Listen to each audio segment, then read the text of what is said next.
Thanks everyone for showing up. And thanks to everyone who organized this conference. I want to give a special thanks to Holly and Guy, because I've had a lot of dealings with them and they've been incredibly helpful. And thanks everyone for just pulling off this conference under such difficult circumstances. I really wish I could see many of you in person. Many of you I know quite well, many of you I'd like to know, but so be it. So I think I'm going to follow Brad Hooker's lead and share my screen and share a condensed version of my paper. And I'm going to read through it, hopefully with feeling as he did. And that seemed to work well. I'm not sure I'll be able to get through all of it, but I'll figure it out. All right, let me share the screen.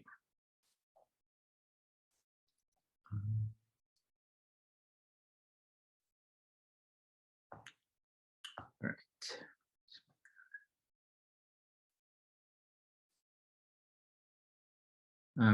Can everyone see that okay? Is that the screen, the size large enough? Okay. All right. Doesn't everyone know what John Stuart Mill thinks about free speech? Well, everyone thinks they know. That's sort of the problem. This supposed knowledge prevents us from actually reading Mill or reading him without prejudice or preconception. So why do I say this? Well, because what I take Mill's central argument for free speech to be, I take it's virtually invisible, both in current public free speech controversies and in the relevant philosophical literature. Certainly his name is raised, but his actual argument isn't discussed. And I think there are two reasons for this neglect. One is that we haven't been attentive enough to the dialectical context in which Mill presents his argument. But I think our failure to appreciate Mill's argument is also Mill's own fault. Maybe this is the main problem, because at least according to me, he engages in a kind of false advertising. So in chapter 1 of On Liberty, he says that he's going to give a utilitarian argument for individual liberty that appeals solely to the permanent interests of mankind as a progressive being. So it's unsurprising that discussions of Mill frame his argument for liberty of speech in just this way. Some argue that the permanent progressive interests that Mill favors, such as truth and individuality. Oh, sorry, I think it looks like I'm admitting guests into the way. No, okay, that's removed. Okay, I won't worry about that. So some argue that the permanent progressive interests that Mill favors, like truth and individuality, are more important than the interests that come under attack by free speech, such as dignity or equality. And others argue the opposite, right? That dignity and equality are more important than truth and individuality. But both those who oppose and those who endorse Mill's argument place it squarely in an interest or value-based framework. Although Mill's endorsement of a utilitarian framework primes the reader to interpret his central argument for free speech as value-based, I'm going to argue that his argument is in fact not value-based, nor is it rights-based. If I'm right, Mill's central argument is best framed in terms of conditions on rational justification that are not themselves grounded in values or rights. That is, I think that the notion of rational justification here is more basic than the notion of values or rights. So here's how I take him to argue. He argues not that censorship harms or violates the rights of those being censored, but that censorship is self-undermining, or to put it a little bit more sharply and maybe a little bit less accurately, he argues not that censorship is merely bad, but that it's in some sense incoherent. So I take it to be a notable fact, at least when I look at free speech arguments framed in terms of values or rights, that they haven't really garnered much consensus, right? Viewed in these terms, the free speech seems intractable. The competing values or rights appear incomparable, or at least people disagree about how to compare them. By framing his argument not in terms of a contest of values or rights, but in terms about justified belief and justified action that are already embedded in our common justificatory practices, I think Mill maybe shows us a promising way of avoiding this impasse and transforming our understanding of the importance of free speech. Basically, I think that there's kind of a non-ideological argument for free speech contained in Mill, which is not to say that there aren't also ideological, value-driven arguments in Mill. Of course there are. But anyway, the central aim of this essay really isn't to go into why I think we should take Mill seriously in contemporary free speech controversies. I'm not going to focus on why the non-ideological character of the argument might help us. Because if I'm right, I think Mill's argument is of independent philosophical interest, independently of its application in some sense. Because I think it has a kind of underappreciated depth and power. I think he gives an argument that philosophers in particular really get excited about, a kind of self-undermining argument. That's the kind of thing that philosophers, and at least in my experience, other people not so much, get really excited about. And so I'm going to try to really my main goal is just to articulate this argument in the dialectical context in which he presents it and try to make it look as plausible as I can. So that's the goal of this paper. Okay, so getting into Mill, the common argument.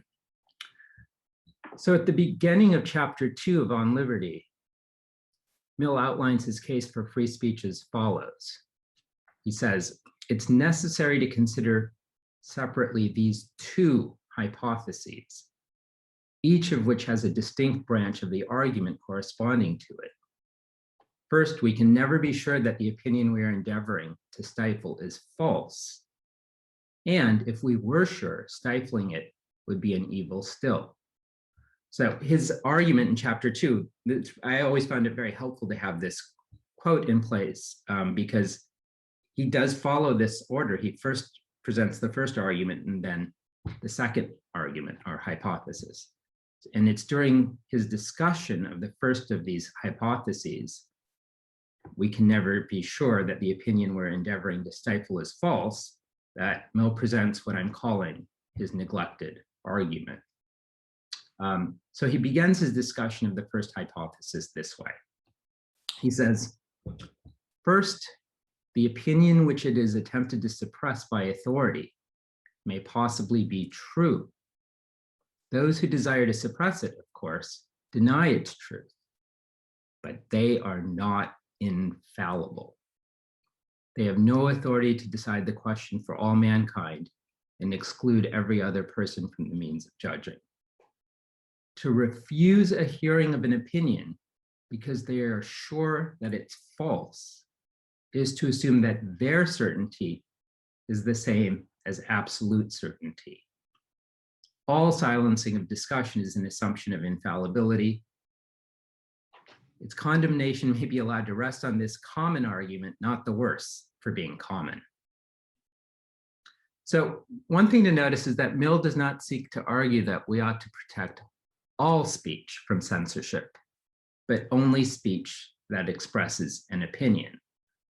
Just as an aside, I think there's a lot of what we call hate speech that really isn't the expression of an opinion. So I don't think his argument applies to a lot of what's called hate speech. Okay, so what is the common argument that he cites for not silencing opinions? When we silence an opinion, Mill says, we do so because we're certain it's false. But in taking our certainty of its falsity as a ground for silencing an opinion, we're treating our subjective certainty as absolute certainty. Well, what does it mean to treat our subjective certainty as absolute certainty? In light of Mill's next sentence about infallibility, it seems to mean that we think that because we're certain that an opinion is false, it must be false. Making this inference is equivalent to thinking that our subjective certainty of an opinion's falsity is a guarantee that it's in fact false. But, Mill argues, we're not infallible. Therefore, we're not licensed to treat our subjective certainty that an opinion is false as entailing that it must be false. Given that this assumption of infallibility is our ground for censoring the opinion, we thus are not justified in silencing it. Okay, so the common argument has been widely dismissed. It strikes most readers as resting on an obviously false premise, namely that we must assume that we're infallible about the falsity of an opinion in order to suppress its expression. Writers rarely discuss Mill's own response to this objection. Even those who defend him do so not by paying careful attention to his actual response, but by making use of claims Mill makes elsewhere. I would have been tempted to do this. I never understood his response to this objection, and this objection looked decisive to me for many times, on many readings. But I think dismissing it is unfortunate because I think his response actually contains a powerful argument for free speech, and that's the one I'm going to really want to focus on. So before we get to that, here's how Mill himself unpacks what looks like a decisive objection. So here's what he says. He says, the objection likely to be made to this argument would probably take some such form as the following. There is no greater assumption of infallibility in forbidding the propagation of error than in any other thing which is done by public authority on its own judgment and responsibility. Judgment is given to men that they may use it. Because it may be used erroneously, are men to be told that they ought not to use it at all? Maybe that's enough to actually get the argument on board. Here's how I take the argument. It's pretty straightforward. Silencing an opinion is an action, right? Throw someone in jail for promoting a certain view. Like all actions, it's based on a belief. But we generally don't require absolute certainty in our beliefs in order to act on them.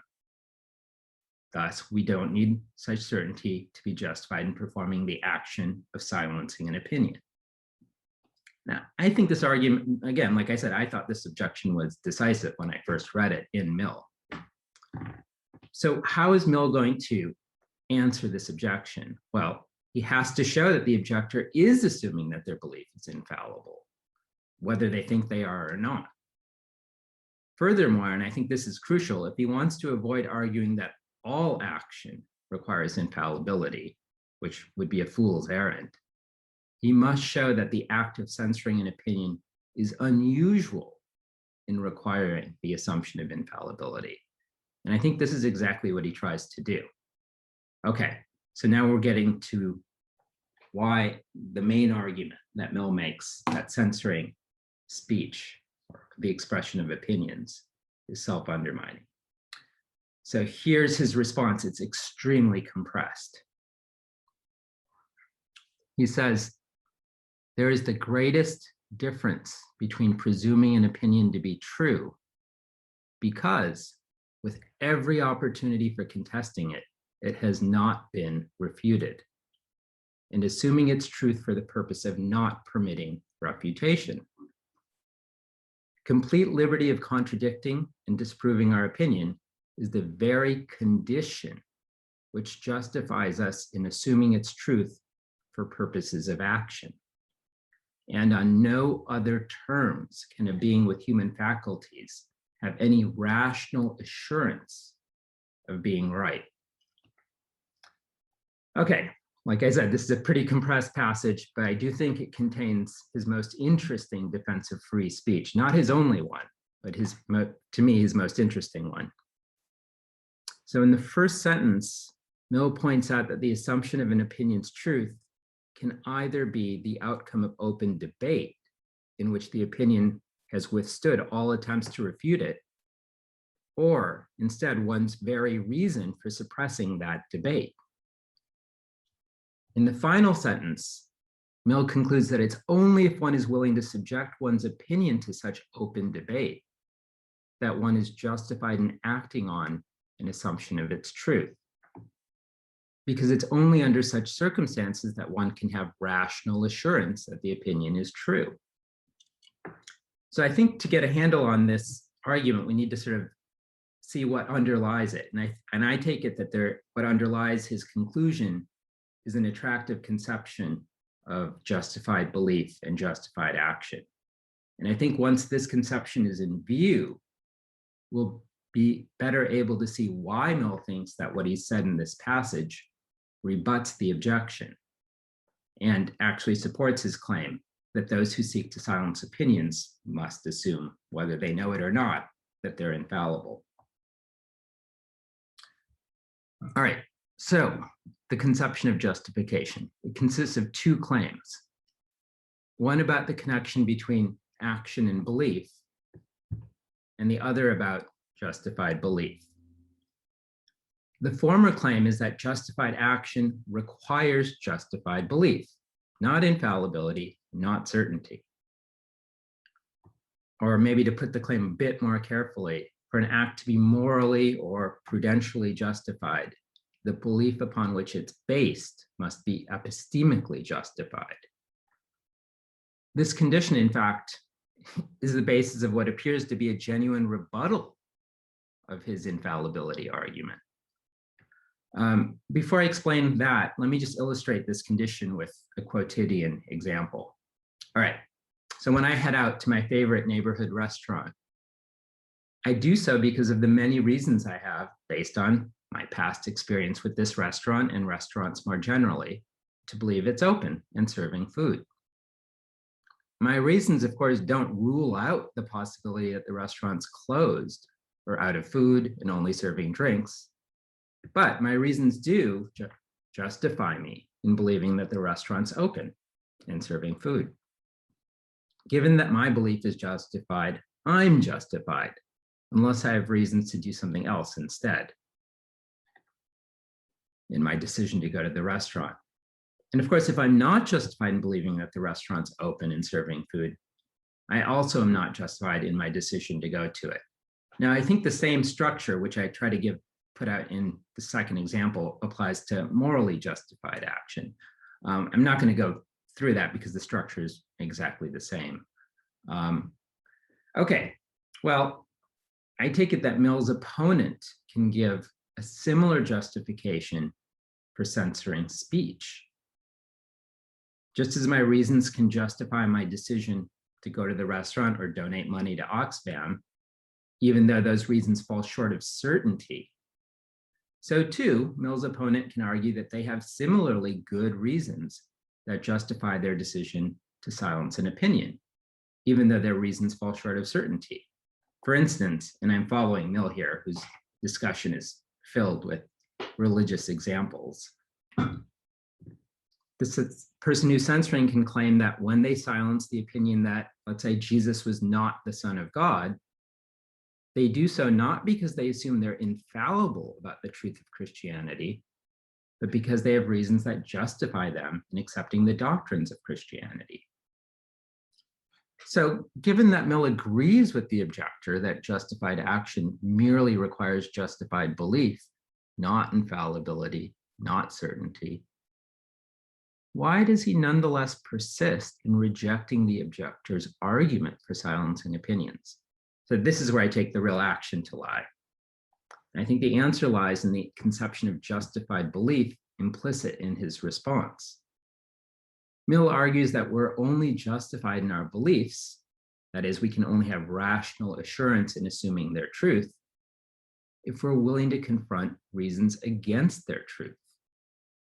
unlike infallible beings who can, as it were, see the truth directly, we can have rational assurance of the truth of our beliefs only by putting them through a process of justification. And according to Mill, on every subject on which difference of opinion is possible, this process of justification requires a balance to be struck between two sets of conflicting reasons. To justify our beliefs, we must weigh the reasons for and against their truth and determine which reasons are stronger, or, as Mill would put it, where the balance is to be struck. For instance, even if we have very good evidence that Jesus is the Son of God, unless we also consider the evidence that Jesus is not the Son of God and weigh the total evidence to determine which proposition it supports, we will not be in a position to hold a justified opinion on the matter. Call this, even though I think it's a little misleading, the weighing model of justification. It's sort of, I mean, this is the way Mill talks, but it sounds like all reasons can do is be stronger or weaker than each other rather than undercut, for example, or silence other considerations. But all right. Mill thinks we can engage in this weighing of reasons that enables us to justify our beliefs only if we're in an environment in which the reasons both for and against them are available to us. But by silencing the expression of opinions we deem false, we deprive ourselves of just such an environment. In an environment in which we have access only to reasons in favor of our beliefs, we won't be in a position to weigh our reasons, however good they may be on their own, against the reasons that oppose our beliefs, to determine where the balance of reasons lies. And thus, we will not be in a position to justify our beliefs. For instance, if we operate in an environment in which the doctrines of Christianity are never allowed to be called into question, we won't be able to justify our acceptance of Christianity, no matter how good our reasons are in favor of these doctrines. By silencing those who would like to present reasons against our beliefs, we undercut our ability to justify our beliefs. All right, so now I'm about to get to the self-undermining part. So, but before that, let's just ask the question, even if the objector accepts Mill's claim that an environment of free speech is a necessary condition for holding justified beliefs, why should they accept his further conclusion about action? Namely, that we're never justified in acting to silence opinions. If the common utilitarian interpretation of Mill were correct, we should expect him to give a value-based argument at this point along the following lines. Truth is supremely valuable, and justified beliefs are our best means to arriving at the truth. So we should never do anything that will hinder our ability to form justified beliefs. As I pointed out in the introduction, this value-based argument for free speech is susceptible to the objection that other values, such as dignity or respect, are more important than truth. And when speech threatens these values, it should be restricted. But as we're about to see, this objection has no purchase against Mill because he doesn't give a value-based argument. Well, how does Mill argue that from his claim that silencing opinions undercuts our ability to justify our beliefs to his conclusion that we're never justified in acting to silence opinions we deem false? Well, remember that the opponent Mill has in mind is someone who thinks that when we silence the expression of an opinion, we do so because we believe that the opinion is false. He does later consider someone who says, I don't care whether the opinion is false, it's harmful, that's why I'm censoring it. But with respect to, in this argument, he's just responding to someone who's silencing an opinion, at least in part or conditional on the belief that the opinion is false. Okay, also recall that according to Mill's conception of justified action, we're justified in acting on a belief only if we can justify the belief. Given that silencing an opinion undercuts our ability to justify the belief that the opinion is false, which is the very belief upon which we act in silencing the opinion, it follows that the act of silencing an opinion undercuts its own justification. This is why silencing an opinion is an action that can't be justified. When we act to silence atheists because we believe atheism is false, we undercut our ability to justify the belief that atheism is false, and thus we undermine our justification for the very act of silencing the atheists. 5 minutes, Nishi, 5 minutes. Thank you, thank you. Rude. And this problem is not unique to the act of silencing atheists. The act of silencing an opinion because it's false, no matter what the content of the opinion, is self-undermining, with the caveat that Mill already gave, unless it's an opinion that for which there's no real intelligible negation. Well, okay, in what sense is the act of censoring an opinion self-undermining? It's obviously not impossible, like pulling oneself up by one's bootstraps, or self-contradictory, like squaring a circle. Nor is censoring an opinion self-defeating, since it may very well succeed in its aim. One may in fact succeed in removing atheism from the sphere of public debate, just as one wanted. And although Mill argues later in chapter 2 that censoring speech is self-defeating, in that it's harmful to those doing the censoring, he makes no such argument here. For all he says in the first part of chapter 2, censoring speech may in fact be beneficial to the censors as well as to society at large.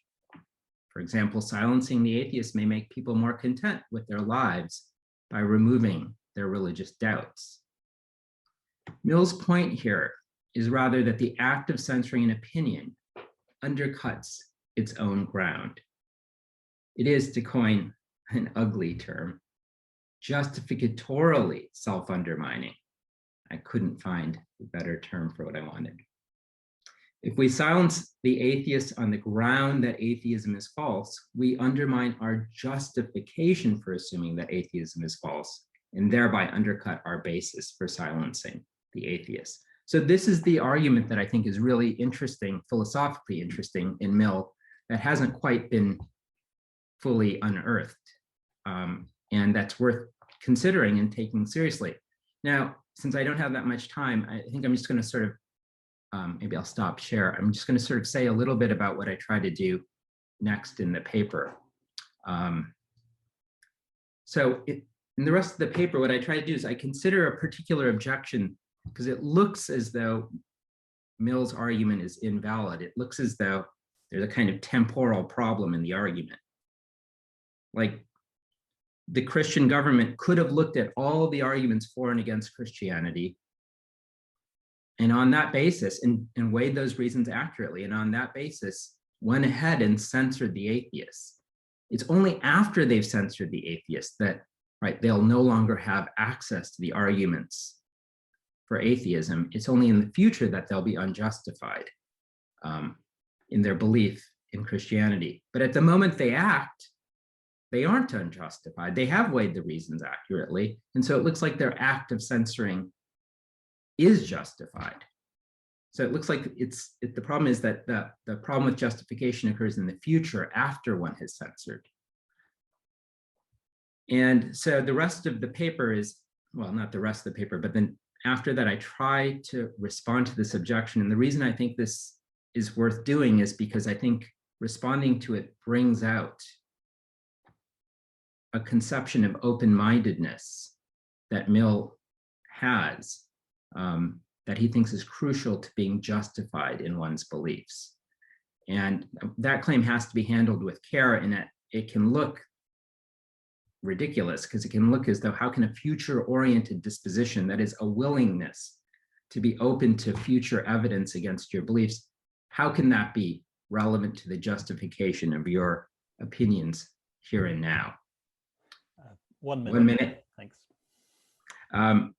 And so very quickly, what I try to argue is that Mill's thesis about the relation of open-mindedness as being necessary to be justified in one's beliefs is not so crazy if we look at how we think about the enactment of policies. Policies are interesting partly because censorship is usually not a one-off thing, but a policy. At least I think that's what Mill's concerned with. But I think when we think about policies, we do think that governments are not justified in enacting policies if they also at the same time say, we're not going to ever listen to any future evidence against our policies, right? Policies are things that take place. They're not one-off actions, they occur over time. And they do seem to require a kind of openness to reconsidering in light of new evidence that someone who's closed-minded doesn't have. And I think that applies obviously to the policy of censorship as well, which is what Mill is talking about. So that's the direction I'm going. And I'm sure that, well, I know that Rob will have more to say about the open-mindedness condition in his own talk.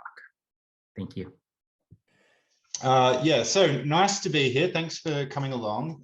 Thanks also to Holly and Guy and Constantine and Katia for organizing the conference. And I know there are probably others who've been involved as well who I should be thanking, but those are the people that I've feel I have particular reason to thank. So yeah, it's really great to be here and I appreciate the invitation. So what I'm presenting today has a different structure from the written version of this paper. I hope you might read the written version. I'm not doing a different structure because I think the written version has any major problems necessarily. It's just, I think, a different way of presenting the material, a slightly different order of topics and different points of emphasis will work better in this context. Like Nishi, I think that it's rewarding to go back and look at Mill, notwithstanding the fact that Mill and this particular text on liberty is one that has had a lot of philosophical excavation. I think there are still riches there to be found in it, in part because often the version of Mill that we're dealing with is this SparkNotes version that isn't completely in tune with the actual text. Unlike Nishi, though, my strategy in this paper is not so much about zeroing in on a very sort of focused passage, but rather zooming out and looking at what I take to be the macro-argumentative structure or the macro-argumentative strategy that Mill is employing in this book in order to defend the principles of liberty that he's interested in.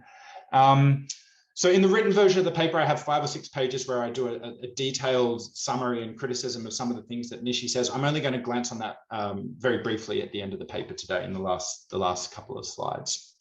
So I'm going to speak to slides for about 25 minutes, but before I do that, in about 3 minutes, I'm just going to try to convey the main idea that this paper hinges on, and the main idea that you would need to buy if you're going to agree with me in my criticism of Mill. My criticism of Mill is not about trying to get rid of liberalism or a free speech principle. It's about trying to come up with a Mill-inspired argument for liberalism that doesn't have some of the weaknesses and pitfalls that I think Mill's own argument, in fact, has.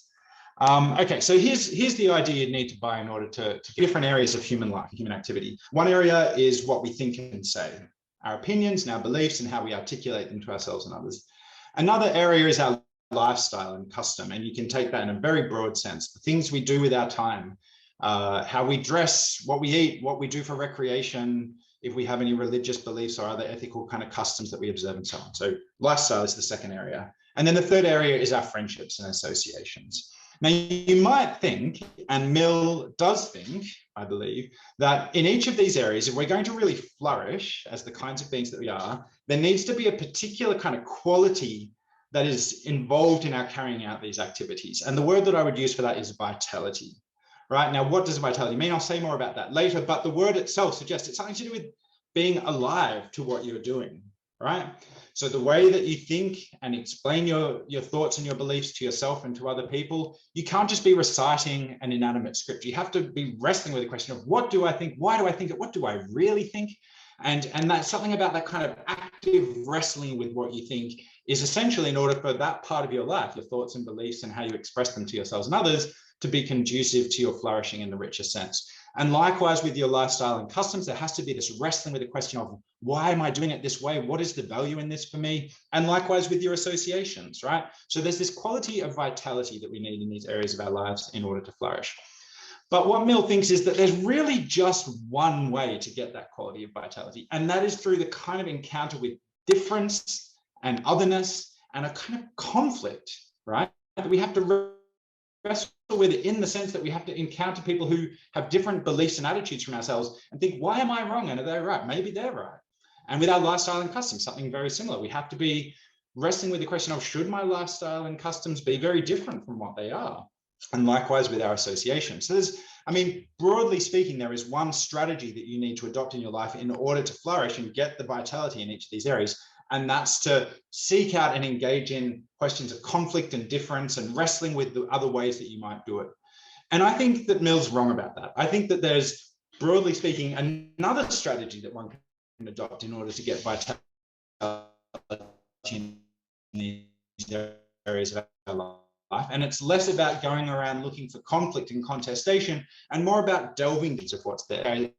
I see that the audio is coming and going a bit. So when I start my slides, I might put my video off just to improve the speed. And that's broken my train of thought slightly. Basically, the claim is there's more than one way to skin that cat. To get vitality in these areas of your life, it's about delving down into the depths, and I call that engrossment. If you buy that, it doesn't mean that Mill's overall defense of liberty is completely shot, but it might mean that it needs to be modified. But I think once we do that modification, the whole package ends up looking more attractive.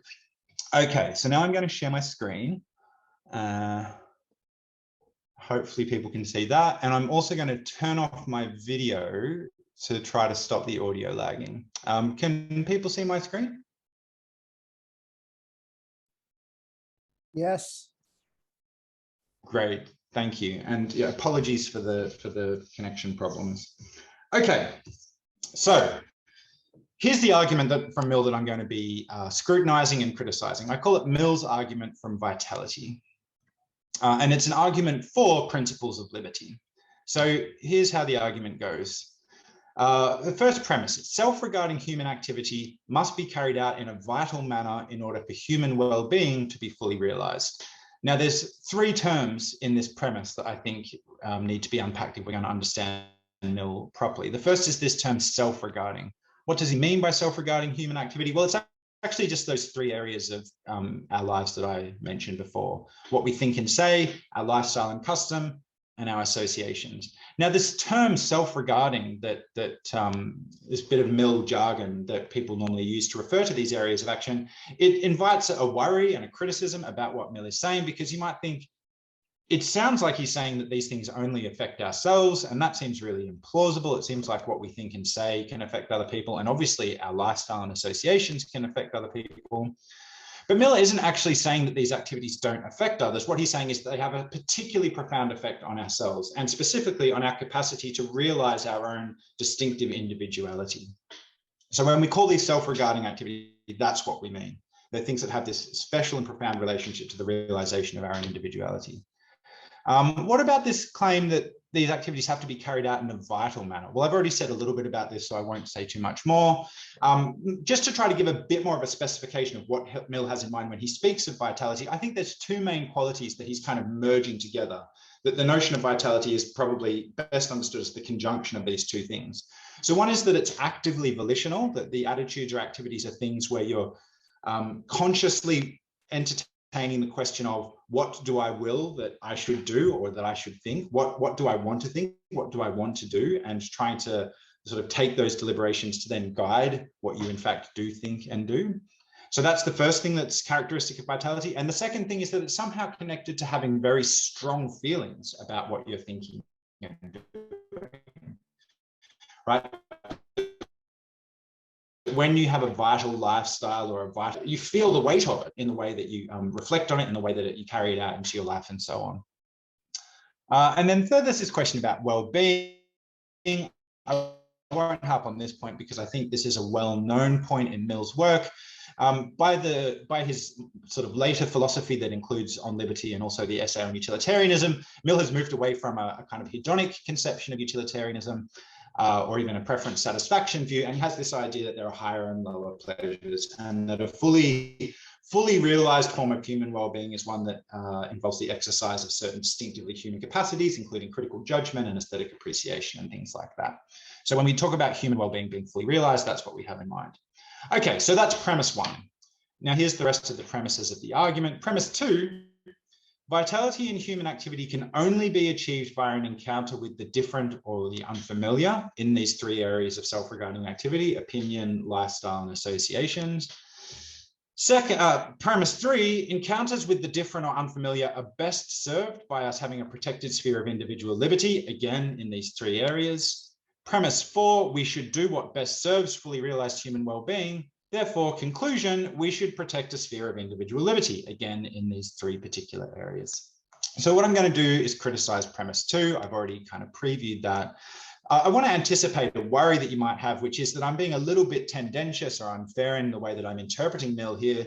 I'm treating premise 2 as if it's almost a necessity claim or a quasi-necessity claim that vitality in human activity can only be achieved by an encounter with the different or unfamiliar. You might think, well, surely Mill doesn't think anything like that, because that sounds like a really sweeping necessity claim. And obviously human life and society is just going to be a little bit messier than that. And there might be a counterexample, and presumably one or two counterexamples doesn't vitiate the whole argumentative strategy that Mill is employing here. And I think that's right. And what I really think what I'm trying to get at with this premise is something more like Mill is making a strong generalization. So I don't think it's tendentious or unfair to interpret Mill as doing this. I think he's saying, overwhelmingly, in nearly every case, for the most part, this is how you get vitality in human activity. You get it through an encounter with the different or unfamiliar. So what we're looking for is not just one or two counterexamples. What we're looking for, if this is false, it's false because the strong generalization that Mill's making shouldn't be as strong as it is. In fact, there's just a bit of diversity that there is, as I said before, more than one way to skin a cat. And I think there is, so I'll be arguing for that later. So yeah, so we're going to drill down into premise 2. What I'm going to do now is just show you some passages from chapters 2 and 3 of On Liberty, where I think Mill is saying things that these are among the crucial passages that I'm, I guess, trying to abstract up out of to form this overall conception of Mill's macro argumentative strategy. So here's one thing that he says in chapter 2, which is the chapter on freedom of speech. He says, even if the received opinion be not only true, but the whole truth, unless it is suffered to be, and actually is, vigorously and earnestly contested, it will by most of those who receive it be held in the manner of a prejudice, with little comprehension or feeling of its rational grounds. And not only this, but the meaning of the doctrine itself will be in danger of being lost or enfeebled and deprived of its vital effect on the character and conduct. The dogma becoming a mere formal profession, inefficacious for the good, but cumbering the ground and preventing the growth of any real and heartfelt conviction from reason or personal experience. So what I take Mill to be saying here is that in respect of the things that we think and believe and the things that we say to one another, if we are not allowing opinions to be actively contested, and indeed if we're not kind of opening ourselves up to the contestation of opinions, it's highly, highly likely for most of us most of the time that our opinions will become what he at other points calls dead dogmas, and that they will lose their vitality, their sense of active volitionality, and their sense of being deeply felt. Okay, so now I want to give you a couple of quotes from chapter 3, which is the chapter on lifestyle and custom, and where Mill defends what he calls experiments in living, which is very, very roughly an approach to life where one entertains the possibility of different lifestyles and customs and at least sometimes tries them out. So here he says similar things about the effect of contestation and conflict on vitality, and the way that a lack of conflict and contestation and encounters with difference diminishes vitality. So he says, it does not occur to them here means people living in conformist societies, to have any inclination except for what is customary. Thus the mind itself is bowed to the yoke. Even in what people do for pleasure, conformity is the first thing thought of. They like in crowds. They exercise choice only among things commonly done. Peculiarity of taste, eccentricity of conduct are shunned equally with crimes, until by dint of not following their own nature, they have no nature to follow. Their human capacities are withered and starved. They become incapable of any strong wishes or native pleasures, and are generally without either opinions or feelings of home growth or properly their own. So some pretty strong, sweeping, colorful statements by Mill there, and further statements in a similar direction. In this age, the mere example of nonconformity, the mere refusal to bend the knee to custom, is itself a service. Precisely because the tyranny of opinion is such as to make eccentricity a reproach, it is desirable in order to break through that tyranny that people should be eccentric. Eccentricity has always abounded when and where strength of character has abounded. And the amount of eccentricity in a society has generally been proportional to the amount of genius, mental vigor, and moral courage it contained. That so few now dare to be eccentric marks the chief danger of the time. I think that passage is Mill giving himself an enormous pat on the back, because he certainly was something of an eccentric in his own time, and he didn't half mind the fact that that was true of him. Anyway, we all compliment ourselves in our own writing, I suppose. And now back to the end of chapter 2. Here's a long passage, but one that I think very vividly illustrates this premise that I think Mill is relying on. So I'll just read through this, and then this will be the last bit of long passages of text. It is illustrated, it here means the premise in question, or something like it, in the experience of almost all ethical doctrines and religious creeds. They are full of meaning and vitality to those who originate them, and to the direct disciples of the originators. Their meaning continues to be felt in undiminished strength, and is perhaps brought out into even fuller consciousness, so long as the struggle lasts to give the doctrine or creed an ascendancy over other creeds. At last, it either prevails and becomes the general opinion, or its progress stops and keeps possession of the ground it has gained, but ceases to spread further. When either of these results has become apparent, controversy on the subject flags and gradually dies away. The doctrine has taken its place, if not as a received opinion, as one of the admitted sects or divisions of opinion. Those who hold it have generally inherited it, not adopted it, and conversion from one of these doctrines to another, being now an exceptional fact, occupies little place in the thoughts of their professors. Instead of being, as at first, constantly on the alert, either to defend themselves against the world or to bring the world over to them, they have subsided into acquiescence, and neither listen when they can help it to arguments against their creed, nor trouble dissentients, if there be such, with arguments in its favor. From this time may usually be dated the decline in the living power of the doctrine. So I think this passage is great at giving you an insight into how Mill is thinking about the relationship between conflict and vitality, right? When you have conflict in a belief system, when you have conflict in a lifestyle or a set of customs, when it's having to fight for its place in the world and in the minds of its followers, then it's alive. Then people feel it in this alert, vivid, vivacious way. Once it's settled into its place in society, all of the air goes out of the room and it becomes this barely living sort of dormant thing. Okay, so here's an attempt to just kind of summarize. This is not an argument. This is just a set of statements that I take to be a rough summary of Mill's picture of how human minds and human societies work in respect of this quality of vitality. There's a very strong tendency to conform with the local custom. This is a sociological thesis. There's a very strong tendency to be dogmatic. This is a thesis in cognitive psychology. A tendency towards a habitual behavior. All of these tendencies are generally inimical to vitality in human activity. And unless we, enlightened folks, actively counteract these tendencies, they will prevail.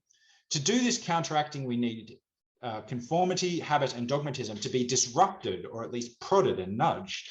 And the one reliable way that we have to do this is to orchestrate conflict and encounters with difference. So this is the thing that I want to challenge. And as I said in the preview, it's because I think there's another route to vitality, one that I would call engrossment in place of the thing that Mill is talking about, which I would call truculence. So just to remind one more time, our ostensible characterization of what we mean by vitality in activities or attitudes is that it's about active volitionality and being strongly felt. So they can be vital activities and attitudes can be contrasted with inert, rote, passive, or habitual ones. Or they can be contrasted with animalistic ways of living our lives, which Mill is very fond of having these zoological metaphors, likening people to sheep or apes or parrots as a way of characterizing what it looks like when we don't have the relevant form of vitality in our activities and attitudes. So a truculent personality engenders vitality in its attitudes and activities via conflict. Beliefs and behaviors come to life in the fight for survival. But I think there is this other kind of personality, what I call an engrossed personality, that finds vitality by continually exploring the nuances and the depths of attitudes and activities. And I'm not meaning to make some strong typological claim here, like people are either truculent or engrossed, as if it's like Slytherin or Gryffindor or something like that. I think we can, all of us, be truculent or engrossed in different respects at different points in our life, in different contexts and so on. So when I talk about a kind of personality, I mean a kind of a latent potential personality, trait of our personality that can be brought to the surface in different people at different times. So let me give you an analogy just to illustrate the way I'm thinking about this, and then I'll say a little bit more to defend it. Think about two ways that you can approach romantic relationships. Indeed, two ways that people do sometimes approach romantic relationships. So the truculent way of approaching romance is to date a bunch of people, is to have a lot of different romances, or at least to try to have a lot of different romances, to see which romances are the really moving and powerful and profound ones for you, by attempting romances in a lot of different directions and seeing how different ones feel, by putting any romance that you start to the test, by, as it were, challenging it with a rival romance. Do I really fancy this person, or do I fancy another person more? Is my love for this person deep and abiding, or is it in fact fickle? Well, one way to find out is to see whether other people can elicit stronger or otherwise compelling romantic feelings in me. Contrast this with the engrossed romantic, by which I mean someone who falls in love with a particular person, and at that point, the question of whether they might love another simply exits the frame of reference, and they become engrossed. Now, of course, it's possible that someone who approaches their romantic life in an engrossed way might end up with a romance that is lacking in vitality in precisely the way that Mill is concerned with. And indeed, I imagine we all know lots of people who are like that. Perhaps some of us even feel that way about our own primary romances. You know, there is a danger that in becoming fixated on one way that your life might go in this particular respect, that it sort of becomes this rote, passive, conformist thing that doesn't involve active volitionality. But it's not necessarily the case that that's how things play out. And I take it that we probably all know people who have an engrossed approach to their romantic lives, but where it doesn't seem to militate against vitality in their romantic life, where something about the engrossment, in fact, is conducive to a greater degree of vitality, where we might want to adopt a botanical metaphor and think about roots going deeper and deeper down into the soil, strengthening the plant constantly growing, not by moving about, but by, you know, in some sense, deepening its how do I want to put it? Let's just say becoming deeper. That's the gist of it. Now, as it goes for romance, I think so it goes for these various areas of self-regard and conduct that Mill takes to be especially important vis-a-vis our individuality and our well-being. So in our thoughts and beliefs, I think we can have an engrossed way of engaging with them, where we don't constantly consider the question, am I wrong about this? But rather we just think more deeply about, well, what is the meaning of my belief? What are the nuances of my belief? What are the different ways of interpreting some of these subtleties and ambiguities within my belief system? What are the historical origins of people thinking this kind of way about what they believe? Again, of course, it's possible that being engrossed in one's own belief system in this way could result in a lack of vitality of the kind that Mill is worried about. But I don't think that this is always the case. And indeed, I'm skeptical about the thought that it's characteristically the case. I think engrossment in a belief system can result in a particular form of vitality, something like the very kind of vitality that Mill thinks is conducive to human flourishing. And I think something similar is true for lifestyle and customs, and something similar is true for our associations and relationships for very similar reasons. Okay, so here's a paraphrase of a passage from towards the end of my paper where I try to hit the nail on the head. I've just paraphrased it slightly to make it a little bit shorter. Both engrossment and truculence serve us better than the sheep-like and zombie-ish attitudes that Mill sees as inimical to well-being. For many people, truculence is more easily elicited. Engrossment costs time and effort. Truculence tends to come out just in living alongside people very different from oneself. In any case, this distinction helps pinpoint the weakness in Mill's argument from vitality. Conflict tends to promote vitality because it commonly elicits a truculent response, what I called earlier the fight for survival. But Mill's wrong to suggest that attitudinal vitality cannot exist without conflict, or that it generally cannot exist without conflict, that it's very difficult for it to exist without conflict. And that's because the engrossed way of engaging in activities and ideas doesn't need to nourish itself upon conflict in order to maintain its vitality. Now, very quickly, you might be interested in, well, what's my error theory? Why do I think Mill overlooked or downplayed this other kind of intellectual come lifestyle personality that could be conducive to our flourishing? Here's my back of the envelope error theory. First, I think it's because he inhabited an unusually conformist social milieu, and therefore he had an inflated sense of how strong the forces of conformity and dogmatism are in general across different kinds of human societies. Second, because I think he had an unusually strong, aversion to this conformism, which further inflated his sense of how bad it was. And third, because he himself had a somewhat truculent personality, and I think he kind of projected his own personality out onto the rest of the world. And he had this truculence cure to this particular malaise, and he thought that's the cure for everyone, not just for me. Okay, so here's how Mill's argument from vitality would look slightly different if you bought my criticism of it. Premise 1 stays the same. Premise 2 looks very simply something like this. Vitality can be achieved either through truculence or engrossment.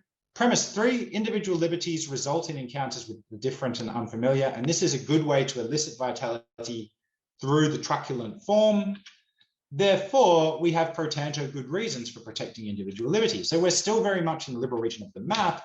However, if you buy premise 2 in preference to premise 2 in the other version of the argument, my version of it, vitality and therefore fully realized human well-being is not going to be fatally jeopardized if we fail to elicit or facilitate conflict come truculence.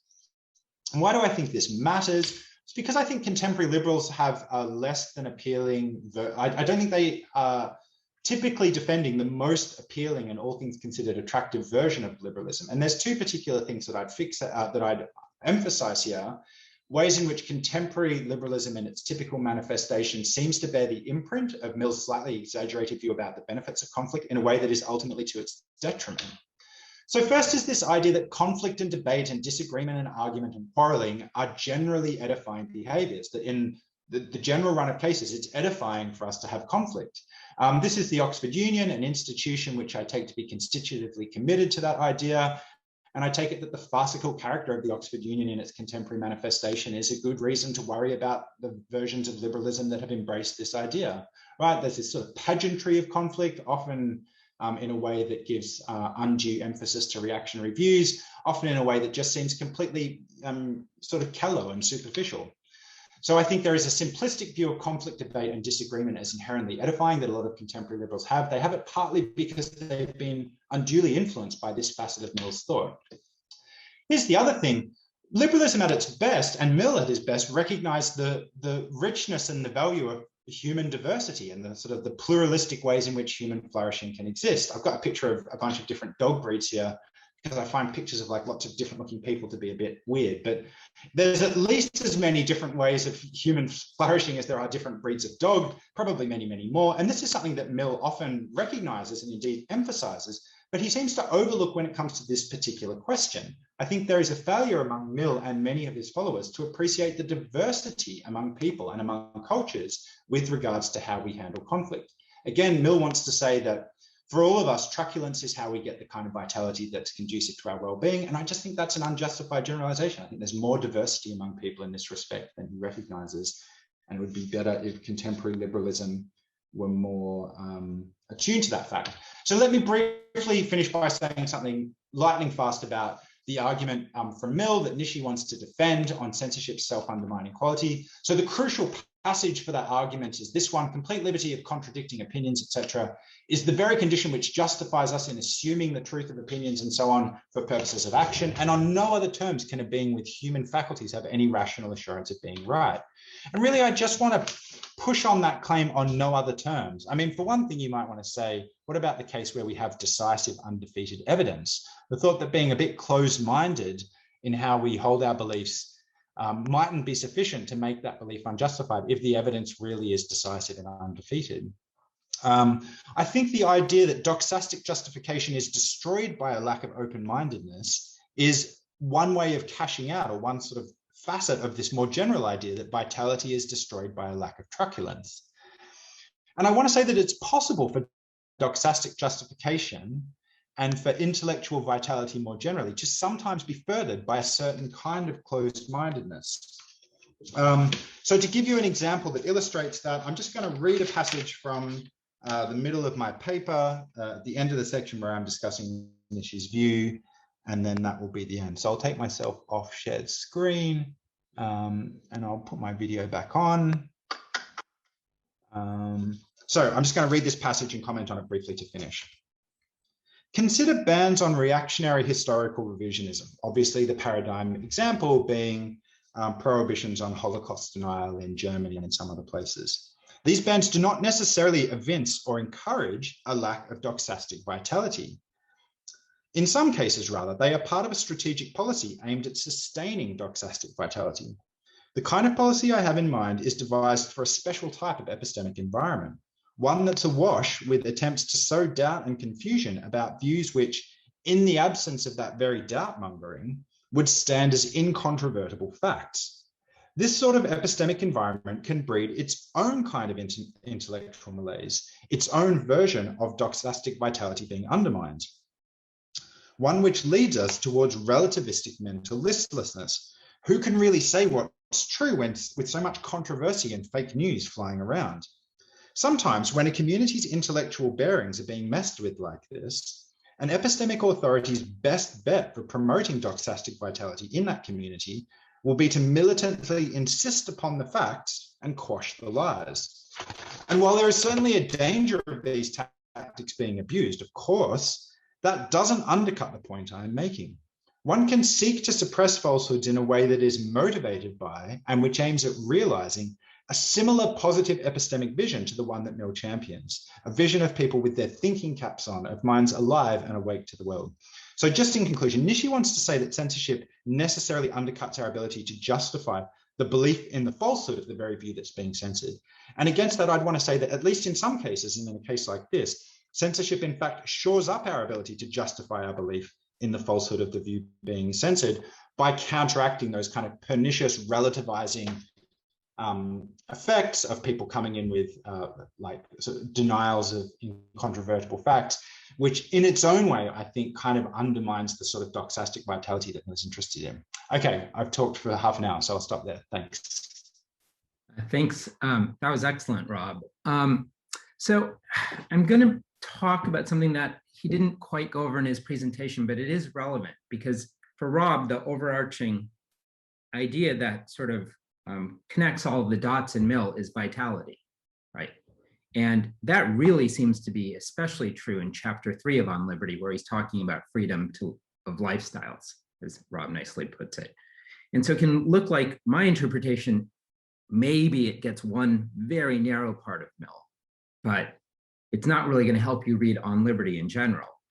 And I think there's some truth in that, but I think it's a bit more complicated. And I want to focus on a little bit of chapter 3 of Mill right at the beginning, because I think that there's an interpretive issue here in Mill that hasn't really been sorted out. And I think it's interesting. So I want to lay it out. Do I have the ability to share screen again? Should do, yep, still co-host.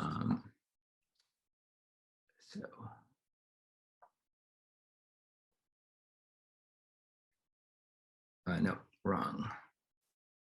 Whoops, that wasn't what I wanted to share. Stop share.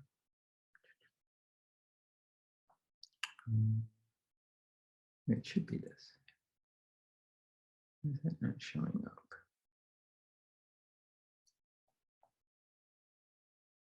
Oh, here we go. Okay. So at the beginning of chapter 3 in Mill, this is what's going to make it hard. Mill says the same reasons which show that opinions should be free prove also that he should be allowed without molestation to carry his opinions into practice at his own cost. Now, Rob argues, and I think other people have sort of argued like this too, but if the same reasoning that supports freedom of expression is also meant to support freedom in lifestyle, it cannot be that the ultimate axiological foundations underpinning the chapter 2 arguments are about doxastic justification. This would suggest implausibly that Mill understands experiments in living as valuable primarily due to their epistemic cum doxastic benefits. And thus, Rob thinks the better interpretation is that the axiological foundations underpinning chapter 2 arguments are the same as those underpinning the chapter 3 arguments about experiments of living. We need freedom in our lifestyles just as we need freedom of expression, because in both areas, this conduces to mature human flourishing. Okay. I don't want to deny that Mill does think that there are benefits of freedom of lifestyle and freedom of belief for human flourishing. And I think much of the second part of chapter 2 and almost all of chapter 3 is devoted to arguing for such benefits. But here's the trouble. What Mill actually says of the relation between the arguments for freedom of speech in chapter 2 and freedom of lifestyle in chapter 3 is this. He says that mankind are not infallible, that their truths for the most part are only half-truths, that unity of opinion, unless resulting from the fullest and freest comparison of opposite opinions, is not desirable, and diversity not an evil, but a good, until mankind are much more capable than at present of recognizing all sides of the truth, are principles applicable to men's modes of action, not less than to their opinions.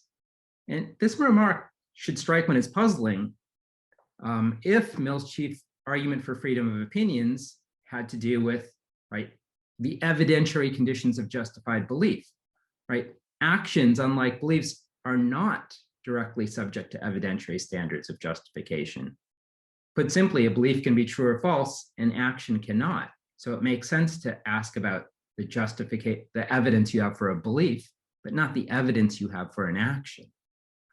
So what exactly does Mill have in mind? Well, I think what he says next, this is all at the beginning of chapter 3, provides at least a clue to the answer. He says, as it is useful that while mankind are imperfect, there should be different opinions, so it is that there should be different experiments of living, that free scope should be given to varieties of character short of injury to others, and that the worth of different modes of life should be proved practically when anyone thinks fit to try them. So I think what Mill's saying here is that freedom to engage in different experiments of living is needed to prove the worth of different modes of life. And the worth of different modes of life is a subject about which we form opinions. We express such opinions when we make general assertions that a life of pleasure or contemplation or whatever is the best life, or more particular assertions, such as that the life of an actor is inferior to that of a director. So I think there's at least some reason to think that the relation between the arguments for free speech and free action are epistemic in character after all, that the experiments of living are necessary to form justified opinions about how to live. Now there are questions to be raised about this, but I think this is an interesting interpretive line to pursue in Mill. That being said, just to finish up, Mill muddies the waters in chapter 3, because right after this, he immediately starts talking about the things Rob is talking about, vitality, really individuality, as though he's not making a separate argument. So I do think that this is kind of confusing in chapter 3 for Mill. I think that's a good place to stop.